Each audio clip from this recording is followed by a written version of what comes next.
right, trying again with the correct microphone options here.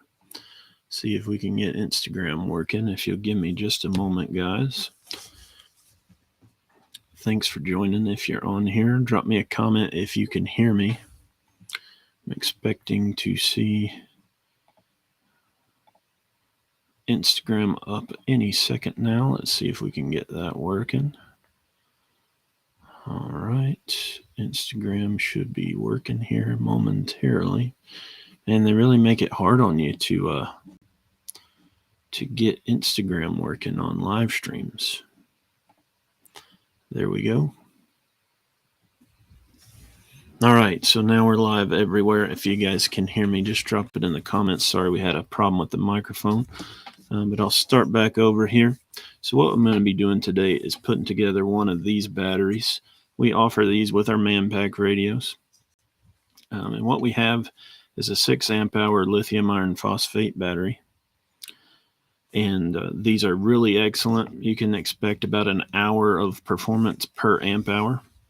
And what you notice with this battery is it's encased in a nice heat shrink that's going to keep the wires secured so they can't pull off. And it's also going to prevent any kind of shorts because this is going to live down in a bag, right? It's also going to give it some extra protection. Now, when we do that, we add 2 leads. So we've got a charging lead. This is a barrel plug, and this is where you would connect your lithium iron phosphate charger. And then this is a thicker 12-aught wire. Then this is this power supply lead to power the radio with. So you notice this is a much smaller gauge wire for the charging because you're only going to charge at maybe 4 amps, but you're going to be potentially pulling 10 or 12 or even 15 amps on the source. So anyway, this is what we build. Now, if you go buy one of these batteries, it's just going to come like this, right? So you're going to get a plastic housing. You're going to get some terminals here, no wires, no nothing, and it can cost you a good bit of money to get this set up. If you have to go buy the tools. So it's something we take care of for you. These are not available for direct purchase on the website, but they do come with our kits. If you do a consultation with us, we can hook you up with these for your man pack or your mobile radio. We can do bigger ones as well. So I'm going to show you how I go from this to this, right? How do we get there? I've got to do a few. So I've just figured I'd stream while I'm doing it. I've got Instagram up, and I don't know where the rest of you guys are coming from, but thanks for joining here. So we're going to need a few things. Obviously, the battery. I've got some spade connectors here, really high quality heat shrink spade connectors we're going to use for our connection to the battery. I've got a lead with the barrel plug here that we're going to cut to the correct length. I've got some nice silicone stranded 12 gauge wire we're going to connect our main lead with. I've got some Anderson crimps here. These are the 45 amp style crimps. And then I've got some Anderson connectors here that we'll put on over those crimps. So I'm just going to go through the whole process here and kind of show you again, how do we get from that to this? Someone asked, why do we not just charge through the Anderson plug? Well, you don't want to be stuck with only one connection because you might want to be powering something while you charge it, right? My actual use case for these, typically, I don't use a power supply, an AC power supply. I use batteries for everything. And with this, I can have it on the charger at all times and powering the radio at all times. And I may even be powering multiple things. So that's why we want to be able to charge and consume at the same time. So I'm just going to go through this process here. We're going to pull these off. These just go right in the trash. Actually, let me turn on a light. Let me help. All right. So we're just going to set that guy aside. Now, One of the things I really take some care in is to get this set up so that the wires are cut to the proper lengths so that this doesn't bunch up. If you notice, when we heat shrink this, there's a nice straight line of wires. There's not a bunch of bulk in here, and the wires come out evenly. All right. Let me see. We got Jonathan. Hello from Georgia. We got Redbeard. Redbeard was one of our students in Camden, Tennessee a couple weeks ago. Great to see you on here, man. Hope you guys are doing well. All right, so first thing I'm going to do is just cut this to a general length, right? This is a 12 gauge wire. Very important that you buy quality stranded wire. You don't want to be using junk. You don't want to be using aluminum. So make sure you get a quality wire. You should pay about $1 a foot for your wire. And here's yet another reason why you probably want to buy something from someone like us, because if you only need one battery, why would you want to buy 50 feet of this wire, right? I need about a foot of it. So the other thing I've got is my charging lead. And what I'm going to do is kind of prep these wires so that they'll follow a straight line. So I have a template for this, but I'm kind of showing you if I didn't have the template, here's how I'm going to approach the layout, right? I want these wires to lay about like that. So my negative lead will be a whole lot shorter than my positive lead, right? Because I want them to, they're going to be uneven. So don't just chop these wires initially evenly. Same on the power supply side. I'm going to have, let's see, we'll do it this way. We're going to have these match, right? Because these are actually running together. All right. And we're going to want these to lay something like that. I don't know if you can see that, but that's what we're going for, right? We want them to lay evenly. And you'll see how this comes together. And now I'm going to chop these factory ends off. They have a little bit of solder on them that I don't need.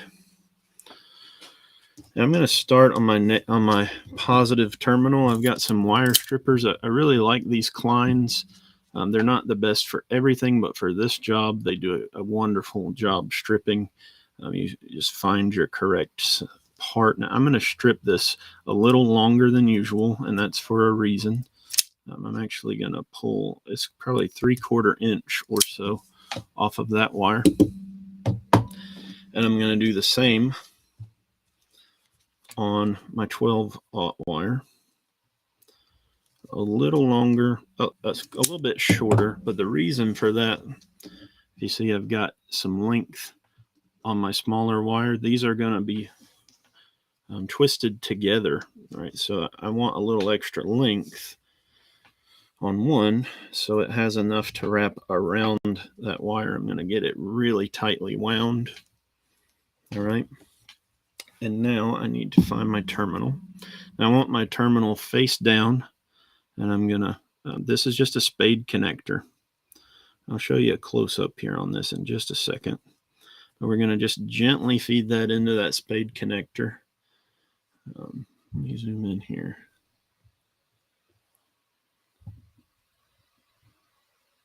Focus. Might be at my maximum focus. There we go. So they are fed into that spade connector. So I'm gonna take this and crimp it. And so now you need yet another tool, a good set of crimps. We're going to be on this middle size crimp. And I'm going to give that a good solid crimp. And now those wires are in there nice and good. And you want to yank on them a little, make sure they're in there, because the last thing you ever want is those slipping out. Now this connector I'm using has heat shrink built into it. And so we'll heat shrink those in just a second, but we need to work on our negative terminal now. So I'm going to lay this back out. Now I'm not actually connecting anything because I don't want to have any shorts, but here's kind of what we're going for. All right, so that is what we want. Eventually, that's what we want the layout to look like. All right, so I'm going to cut these wires right here where I have got them with my thumb. Now, if you see, my harness now is uneven. I'm not trying to overdo it here with the explanation, guys, but don't chop your harness evenly or you're going to have bunching. So this is going to prevent any bunching. It's going to be nice and tidy. All right, so I'm going to strip these back the same way, about 1/2 inch on my 10 gauge or my 12 gauge, and about 3/4 inch on my charging lead. So I have some extra. These crimpers are cool because they're just very automated. I use regular old strippers for quite some time before I found those, and they are handy, but I love a regular set as well. They do a fine job. All right, so I need to keep my orientation because I want them face up together. All right, so I'm going to be pulling my wires the way that I want them routed. It is a little tedious, but it'll be worth the trouble. So I'm just going to twist these again really well together and put in, and I just kind of rotate it as I go in to help guide it and center it into the connector. And then I'm looking for the same orientation on these spade connectors. I'm there, and I'm going to crimp again. All right, so now we're done with that harness on that end. Now we've got another big thing to deal with, and that's our Anderson crimps. And I have seen so many people try to explain how to properly do Andersons, and they're awful at it. So I'm going to do them the right way, or at least how I've probably done 1,000 of these. I kind of have an idea, right? You might have your way. I'll do it the way that I think it should be done. So I can eyeball the length I need, but if you're trying to figure out, I'll show you. I'll go ahead and pull out my 2 Andersons I'm going to need. These are the actual connectors we're going to be using. So the amount I strip the wire needs to be enough for it to seat inside this connector. Let me see if I can get even closer here for you. All right, so this one here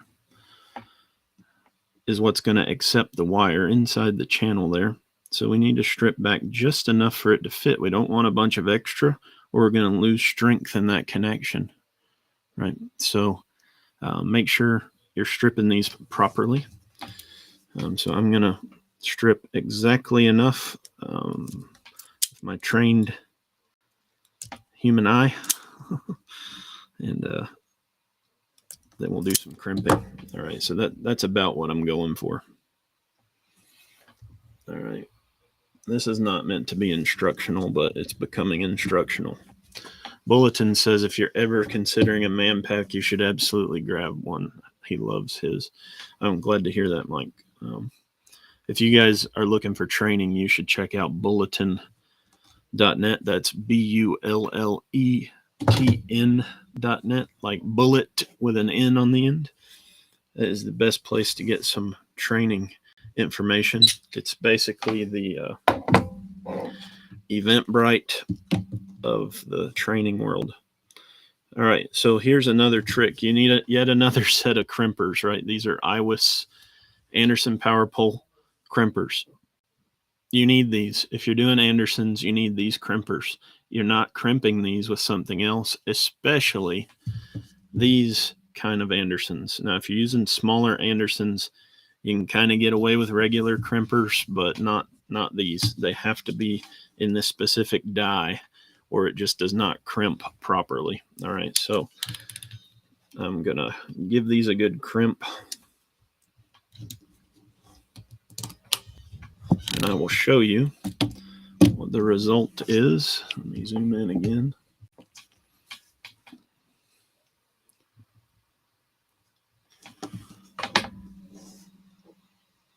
So that's the result. The connector is on there.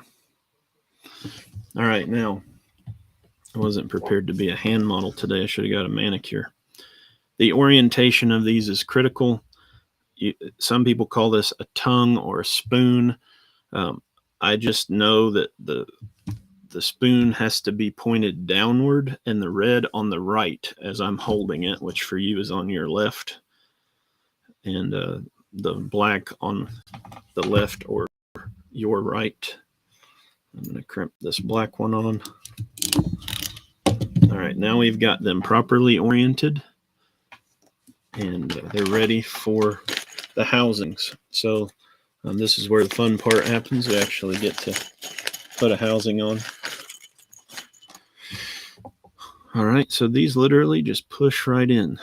If you have crimped them on at the right place, the wire will have enough strength that you can just push these right on. If you haven't done that properly, you're going to have a problem. But now we don't have that problem. So we've got these two housings side by side, and then they are made to slide into each other, kind of like a man's version of Legos, right? They have these grooves, so I can slide them in place together, and there we go. We've got our Anderson. So to review, our harness has two spade connectors, right, with a shortened negative side, right, to keep my harness nice and tidy. And then I've got those two wires crimped in. One of those wires is a small charging lead, smaller gauge. One is a larger power source lead. And on the source lead, we've got Anderson connectors. Now, why do I love Andersons? You know, I'm not a ham guy, but the ham guys love Andersons. There's a good reason for it. They are genderless. You know, in 2024, we love to talk about gender all the time, right? This is no exception. So, for example, with this charging lead, if I need to connect something to this charging lead, this is a female barrel plug. That means my charger has to have a male end for these to be compatible, right? If I want to connect those, I need a male and a female.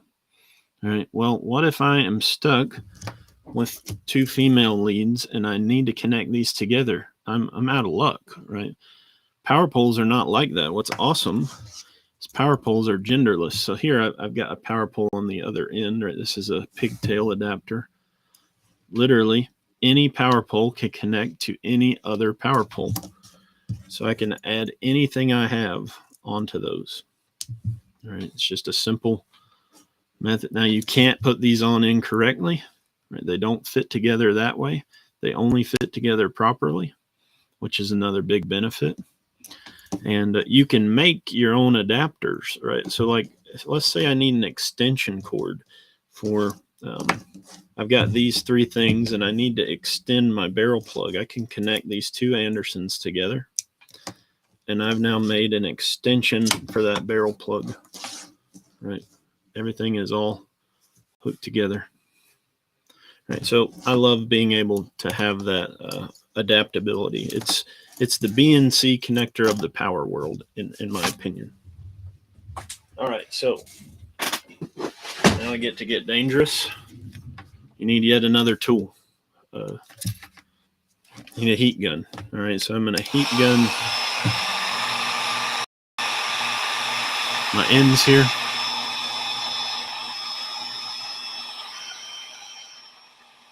Sorry if that's loud.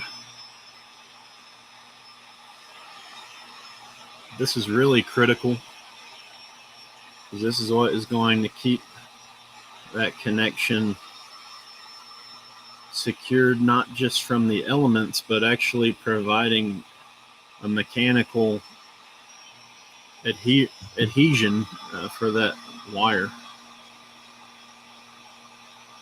I'll show you what these look like when I'm done.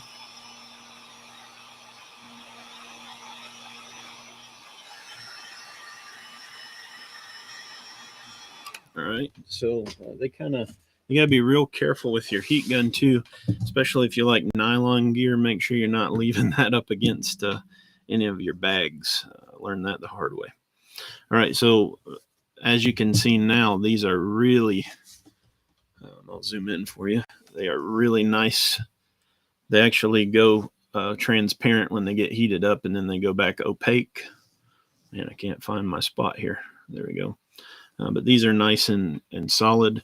The wire is now adhered to the connector, so they're even stronger for pulling. They're not going to pull out. So really good there. Now, we're going to do a little trim on this one because the heat shrink has come up over our connector. So I'm just going to trim off of that so it doesn't. There we go.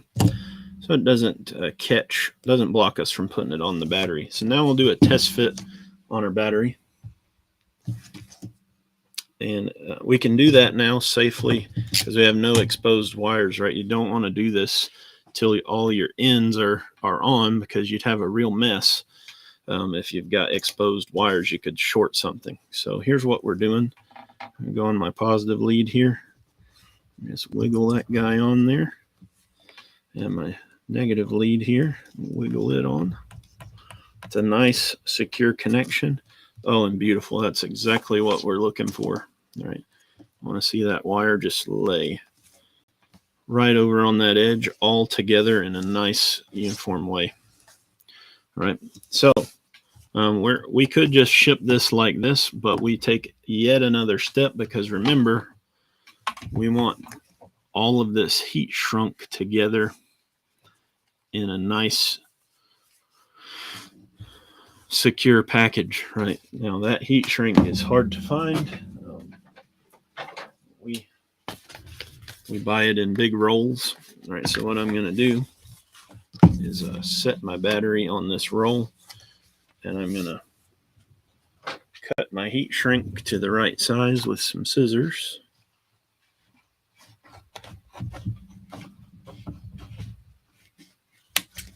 Okay.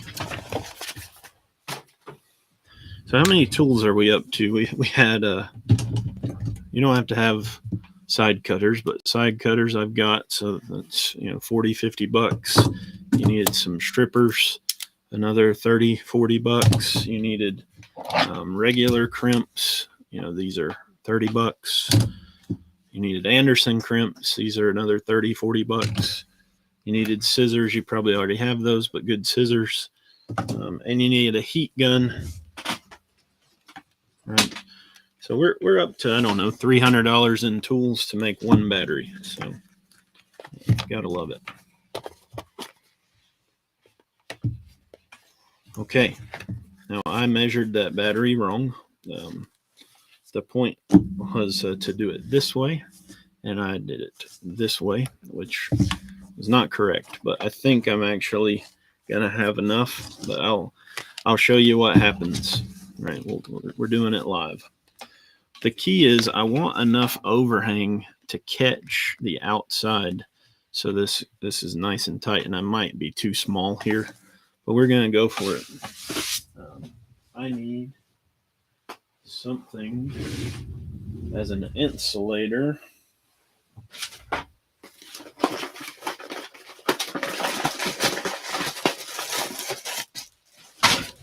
Right, so we're going to use this box.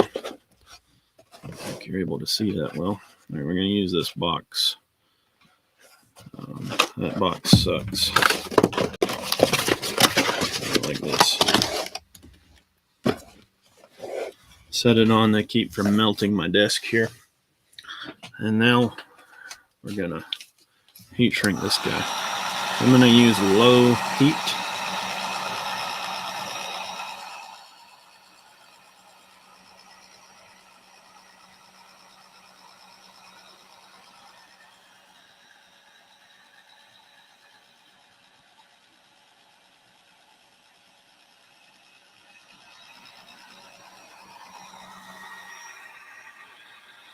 What I'm starting with is just an initial shrink, right? Just I'm not getting it tight yet. I'm just getting it into shape.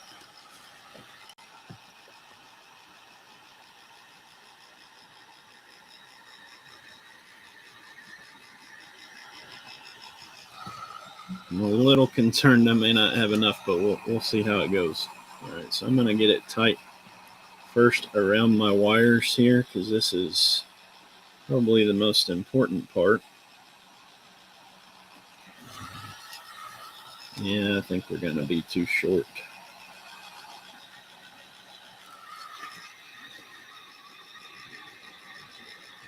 Filming yourself and working is a strange dynamic. Still learning that balance for sure.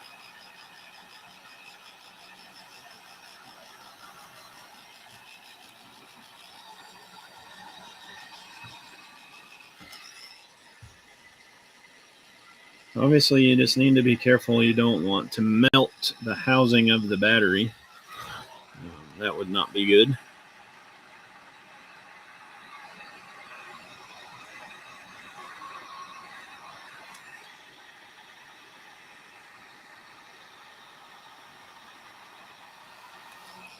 I think we might be okay on length. Let's see. The last little bit here kind of tell the story. Now, you notice I haven't touched the bottom at all.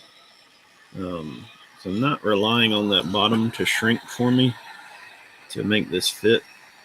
But ideally, the wire is not cooperating perfectly right here. Let's see if I can get it. There we go. I'll make sure my wire stays up on that edge.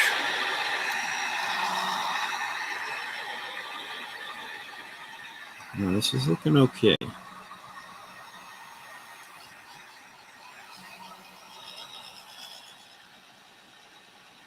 Yeah, Phil, I like for it to have better coverage, but I think it'll be okay. This one is actually for my own personal use.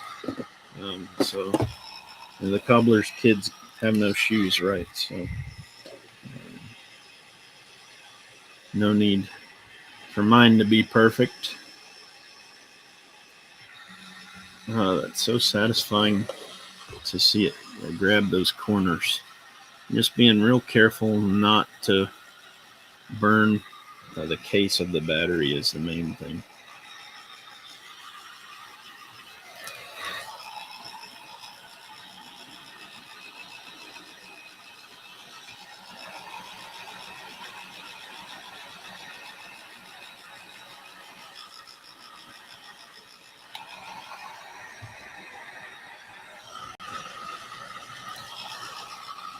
All right, so getting real close. You can see part of why I'm not super satisfied is you can still see in there on this one. So I would probably cut that off and add more length to it, but you get the idea. This is not going to go to a customer, but for the sake of everybody's time, we'll just leave it at that. You get the idea. We would have wanted another inch or so of length. I just measured it the wrong way here on the stream, of course. What we would want is more of a coverage like that.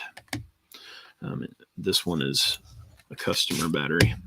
So my biggest thing is I know I've got nice retention and I've got no ability to short my terminals. Even if my wires came out, I'm not going to light anything on fire in my bag, right? So that is that battery. So I have to do another style battery. This one is for a customer, and this is eco-worthy 20 amp hour battery, much bigger. But these are some, I've really come to like these batteries. They're about 80 bucks. But what's cool about them, I've got recessed terminals. As if you see, those terminals are much harder to short because they're down in there. In the case of this battery, it's already in a really heavy duty case, and there's already a charging port. So now, well, there is something wrong with this one, but normally you can bump that right in there to charge this battery. So that is incredibly handy. I don't have to add a lead onto this battery. It's already got a charging port built right in. But I do have to put my power supply leads on this battery. And these are going to go to a customer to run their FT891. So I'm going to add those leads. So here, I just need enough lead for that purpose. So I'm going to use my same 12-aught wire. This time, instead of spade terminals, we're going to use ring terminals. These are going to be used on the battery here. So I'll set that battery aside. We'll get this one prepped. And we don't have to have a charging lead, as I said. And I actually need to make 3 of these. This customer has 3 FT891s. I'm going to make 3 identical harnesses.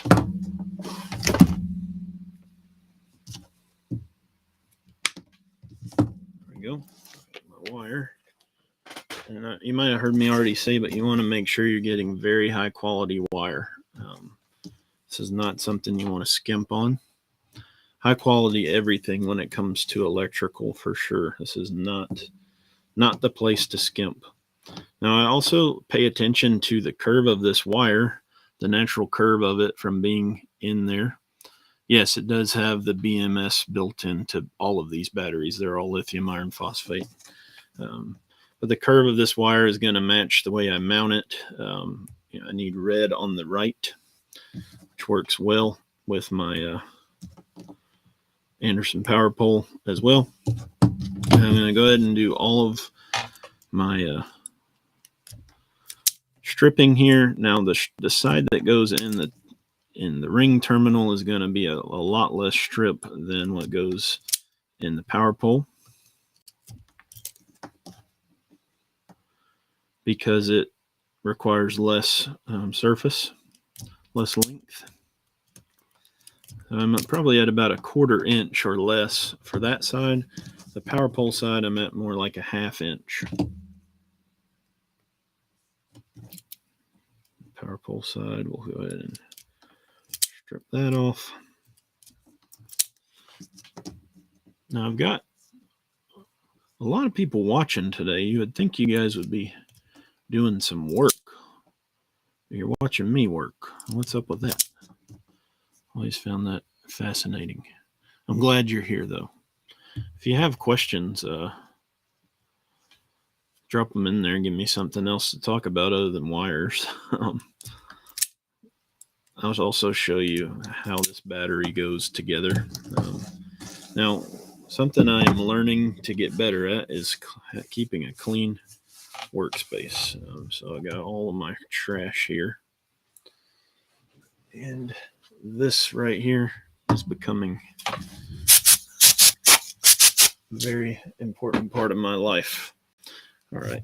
Now, I still need, for this battery, still need all the same tools, right? So first set of tools we're going to use are crimpers.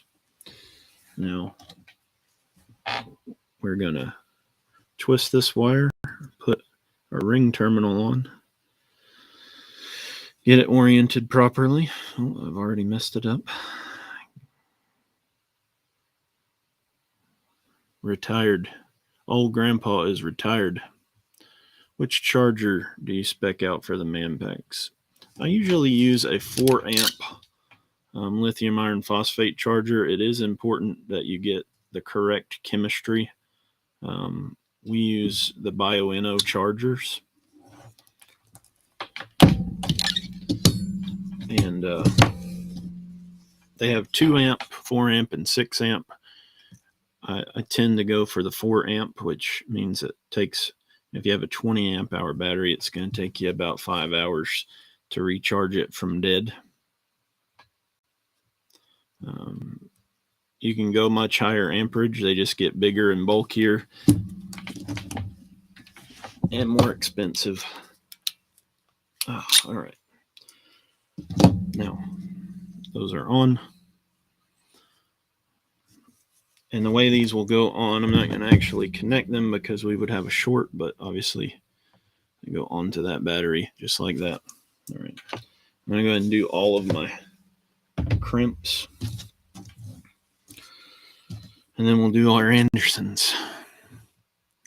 So as you're seeing, guys, this is not free, of course. When you buy a battery, it might, like I said, that eco-worthy battery that I just showed you that these are going on is only about $70 or $80, but then we have a pretty serious amount of labor and equipment that goes into getting it ready to actually use. And if you don't own all these tools, it can be a bit intimidating. It's like, well, I just want to use my radio. I don't want to buy $200 in tools. I just want to use my radio. So if that's where you're at, we can help you. Not a bad idea. I love owning tools, right? This is part of why I love being able to do this is, I can justify having all this stuff, right? I love being able to solve problems and do my own work.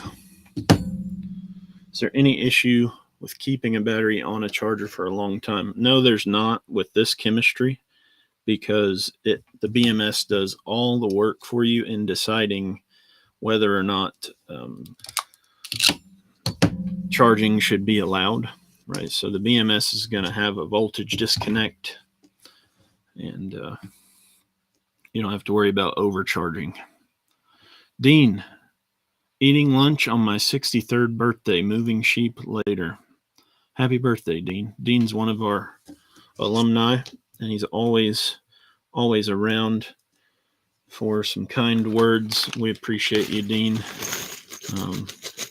If you need anything, let me know. I'd love to celebrate you on your birthday, give you something you need. Hit me up. Appreciate you. Yeah, any prepper or homesteader should have these tools, but here's the thing. A big reason I got into this business was I was tired of meeting people that were postponing doing things because they didn't know enough yet, or they weren't they didn't have everything they needed yet. So instead of doing anything, they did nothing.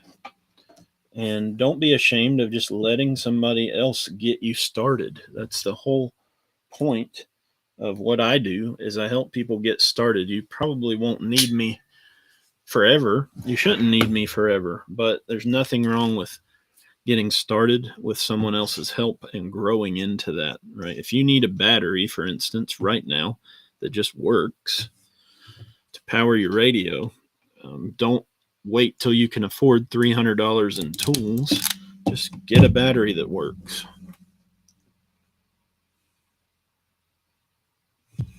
Yeah, I mean, I love tools as much as the next guy, but there's nothing worse than telling somebody that you can't do anything until you spend hundreds or thousands of dollars on tools. And this is not like woodworking where you can do it all with a hammer and a handsaw if you want to bad enough, right? You have to have specialty tools. You have to have an Anderson crimper, right? This is a $40 crimper that you may only need to use once, right? So you should have it eventually, but not right now. You don't have to have it right now. You should play AC/DC as background. Yeah, I actually got my last stream cut off because I was playing music and it was copyrighted. I didn't realize that was a no-no on live streams, but it is. So no music for me.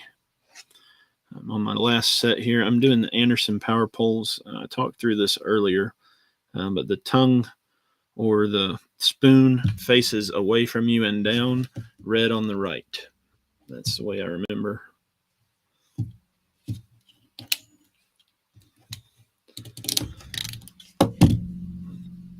It's very satisfying to see these come together. Sorry, I'm not showing it on screen. But there we go. We've got 3 pairs. All the orientations correct. All right, we're knocking the stuff out. And now I just got a bag of I got thousands of these connectors, but this is a bag I'm pulling from for the moment. So I need 3 pairs of black and red. Grab bag. I actually took this set home to put a battery in the kids' Power Wheels over the weekend. All right, so we're going to push these on. What do you recommend a charger for 100 amp hour LiFePo? I'm assuming, old grandpa, you're wanting an AC charger. If that's the case, I would look at any of the Chinese companies. They're basically identical. You've got Redodo, which used to be Zooms, and you've got Lifetime. You've got EcoWorthy. All these companies are virtually identical, but I would be looking at least a 20 amp charger. That is probably going to come with alligator clips, not Andersons. And remember, you're putting 20 amps into that conductor. You're going to need the wire size to support that if you're adding any kind of pigtail, right? I wouldn't want to be running more than about 20 amps on this cable. So keep that in mind. But yeah, I personally like Redodo or Lifetime batteries for those bigger batteries. I've also had good luck with Chin's batteries. Those are in my bug out trailer. I've got 400 amp hours of battery in my bug out trailer that are Chin's batteries. Here's a smaller one of their batteries, but they make good stuff. Really, they all have similar guts. It's just kind of more of a marketing and branding difference. The best stuff costs a whole lot more money. I run a Victron system in my bug out trailer, and it will charge my batteries at a ridiculously high rate. But okay, I gotta pay attention to what I'm doing here and stop talking. So we're gonna connect these ring terminals onto the battery, and I've already missed a step. We need to heat shrink all of our ring terminals.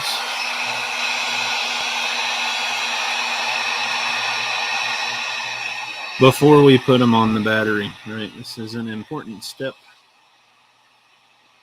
Yes, you need to use heat shrink on your terminals. Don't rely only on the crimp. This is doing a couple of things. It's adding mechanical adhesion to the wire, and it's protecting the wire connection, preventing shorts and things like that. So very important that you have some heat shrink on there, whether it's included like this or you add it.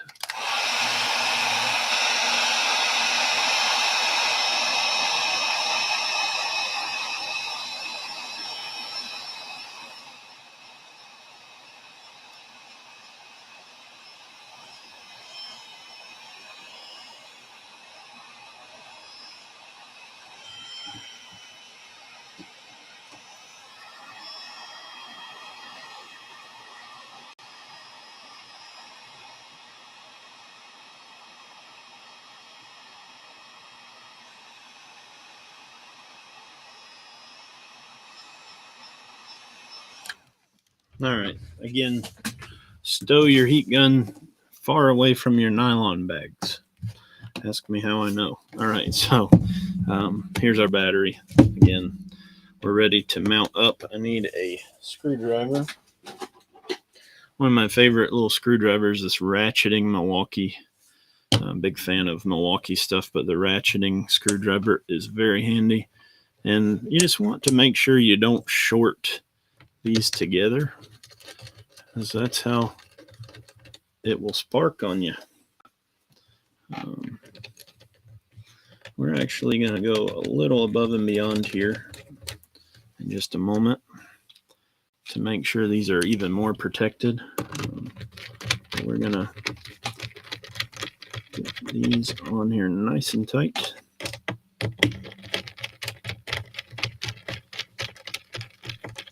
These do have lock washers.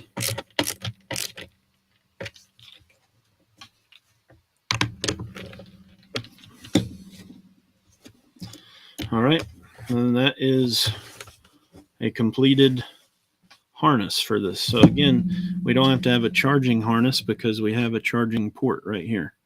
So that is super handy. My last thing I'm going to do here is add some heat shrink over the terminals just as an added layer of protection. So you see we've got,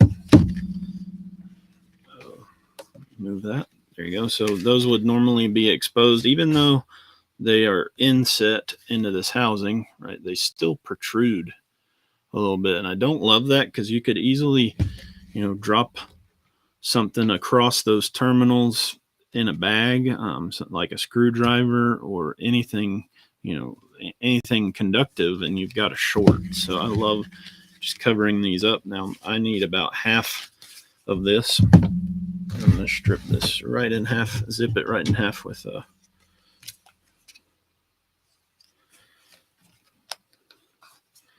my scissors so we can use it on 2 batteries.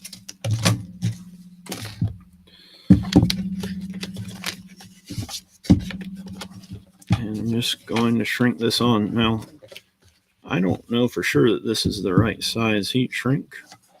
I just had it laying around, but we'll see if it shrinks down enough for us. Again, I'm going to use fairly low heat, so I do not want to cook this case.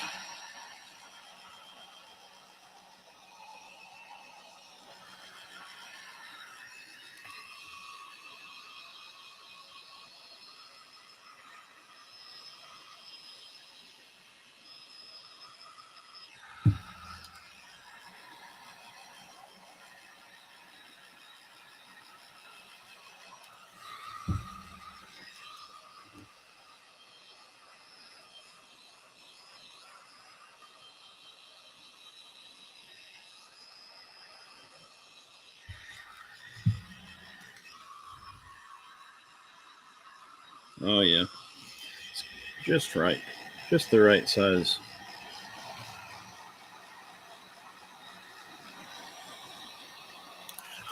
All right, so you see, now we've got a finished battery. Now you don't have to do any of what I did. You could do it your own way, but I like adding that protection. And now this battery is ready, and this is one of my favorite batteries. I run one of these in the console of one of my vehicles as a house battery or an auxiliary battery, and I run it on a DC to DC charger right off a cigarette lighter, so it's constantly being charged while the vehicle is on. And then this powers all my radios, my car chargers, my dash cam. So I have days of use, and I don't have to worry about draining my starter battery, right? So very handy and very affordable. So if you're needing batteries, you can reach out to us. We do charge for this service, right? So we'll get these other harnesses on these other batteries, and then we'll call it a day. If you guys have other questions, I think I'm done with my instructional stuff. I'm just going to keep working, and if you have questions, drop them in the chat. I'll see if I can answer any questions while we're working.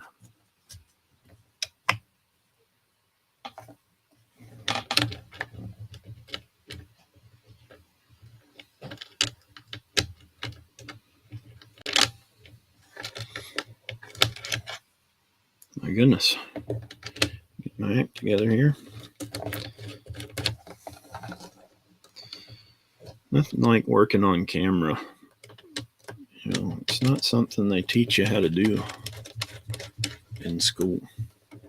I think I'm actually going to bump my camera up so you guys can see me.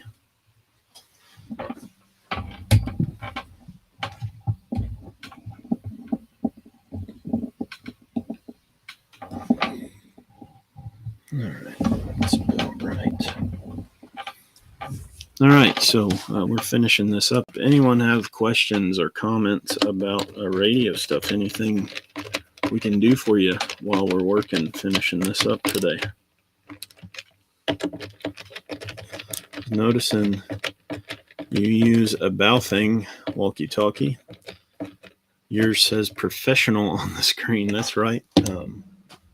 Well, I don't have one handy here. Let's see.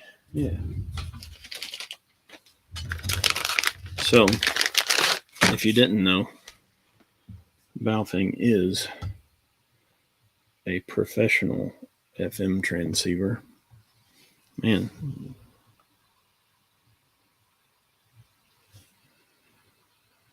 Professional. It says it professional, right? So, I'm assuming that the fine folks over at Baofeng in their marketing department decided, hey, let's make sure we put professional on the body of that radio so we can get our business clients, right? But yeah, they are not professional radios. They are amateur, or they're for fun. They're not life-saving equipment. But someone says, I bought the basic Baofeng from Amazon and I can't get far communication about a 5-car distance. Yeah, so if you check out our kits, part of what we do to help with that is, number one, we upgrade the antenna. Now, if you're in a vehicle, you're really working at a disadvantage because you're in a metal cage, right? You're in a metal box, and radio waves don't love moving, or they don't love going through metal. They actually get disrupted quite a bit. So that's a problem. You need to get your signal outside the vehicle. So what I would do is get one of our mag mounts, and you would definitely want to get your signal outside that radio, outside that vehicle, to be able to have a longer distance. Now, you're still operating a very low power radio, and so that is going to be a challenge for you regardless, is that you're not really benefiting from enough power to overcome the line loss or any obstructions that might be impeding your signal. So I cut another strip of heat shrink here. Have you noticed? Let's see here. Got a couple questions. I assume you could charge a 6-bay Baofeng charger into the battery via barrel plug. That's right. Yes, a 6-bay Baofeng charger has the same 12-volt input. That's right. Have you noticed a large difference between Baofeng versus Yaesu? Massive difference. They're incredible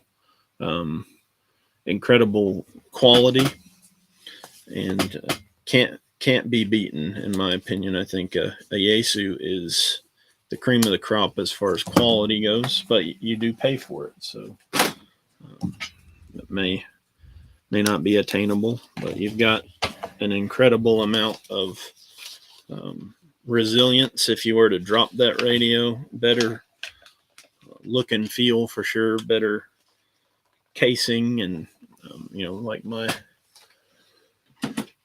I have an FT60 right here, Yaesu, that I really enjoy. I've got a couple of these around the shop for projects. My personal radio is a Yaesu VX6R, which is submersible, which is a pretty nice feature to have if you're ever going to be in water or anywhere near water. Maybe you're not going swimming, but maybe it's going to get wet. That can be kryptonite for a Baofeng for sure. And then something that's slept on is just the interface. The interface of a Baofeng is truly awful. The menu system is terrible. So that's not the case with the Yaesu. Who dat says he bought Rapid radios. That's cool. Rapid radios aren't really radios. As long as you know what you got, they're perfectly cool for what they are. But they are not two-way radios. They're cellular radios. They operate on LTE networks. So they are not off-grid capable at all. Not to say that they aren't useful. They have some of the major advantages that other radios have because they do have push to talk. They are instant, and that is certainly a huge advantage over other forms of communication. But they are not they're not two-way radios,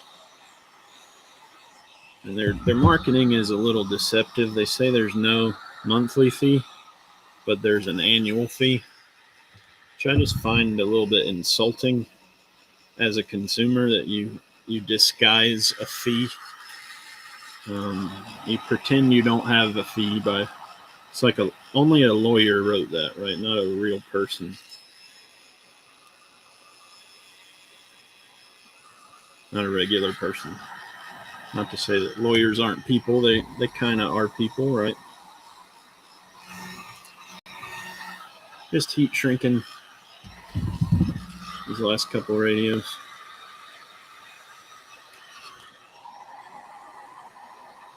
All right, not radios, batteries. Too many things on my mind. Streamer brain is a real thing, y'all. I don't know how people do this all the time. Still live over on Instagram. I'm not seeing any comments about any questions, but if you have questions, let me know. The last little bit of heat shrink to do here.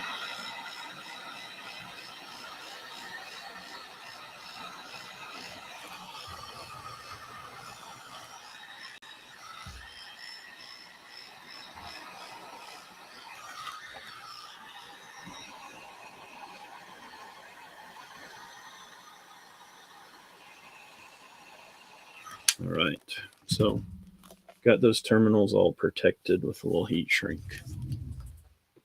All right, so that was all I needed to do. You guys have any other questions for me? Let's see. I can program my Baofeng easier than my FT60. Not if you didn't have the internet or something to reference. There's no way that you would have a clue what some of those menu items are in a Baofeng without a manual or something to watch. It's just incomparable. The FT60 has all the menu items on that you need for a repeater or anything like that right here on the keypad. You just use the F button to get to your squelch type, to your code, to any of the stuff that you would normally need. You're not going to have that on the Baofeng. You have to go deep down in the menu system, and that's not intuitive at all. So, yeah. You might know how to do it because you're familiar with it, but for someone that's unfamiliar, it's truly awful. So that is all for today, guys. I'm going to shut the stream down. But thank you for your time. I will tell you a few things worth mentioning. We've got a lot of classes coming up. We have a class in Detroit at the end of July. Then in August, we've got San Antonio, Dallas, Vegas, Thunder Ranch, Oregon, and Seattle. Then we're also in Stoneboro, Pennsylvania, Coon Rapids, Minnesota, Orlando, Florida, and Fort Lauderdale later this year. So make sure if we're coming to a town near you, you want to learn radio, you find that you are struggling or you want to learn more from a regular person that can talk in a language that you understand. That's me. I'd love to have you in class. Love to meet you and help you get started. If you need help and you're trying to get something started now, we do offer private consultations at the top of the website, radiomadeeasy.com. Check that out.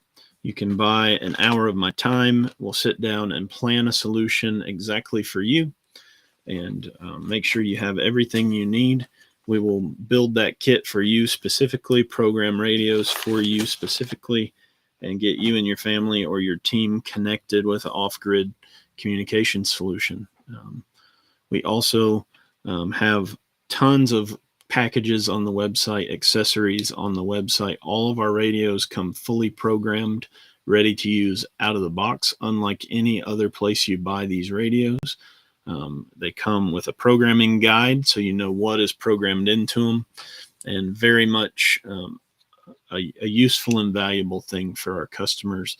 We've served over 4,000 customers as of this month. We have over 300 alumni from our classes, and we're growing and thriving. We're grateful to all our followers, all our students, and very grateful to be able to serve you guys. If you need anything at all, let me know.